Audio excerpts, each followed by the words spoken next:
Tim gabungan Direktorat Reserse Narkoba Polda Aceh bersama Direktur Reserse Narkoba Polda Lampung menemukan dan memusnahkan 2 hektar ladang ganja siap panen di lereng Gunung Selimem, Kabupaten Aceh Besar.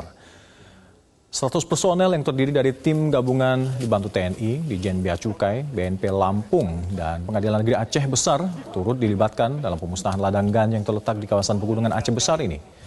Untuk mencapai lokasi ini, tim gabungan harus terlebih dulu menaik helikopter milik Polda Aceh guna melewati medan yang cukup menantang dan dilanjutkan dengan perjalanan kaki selama 1 jam.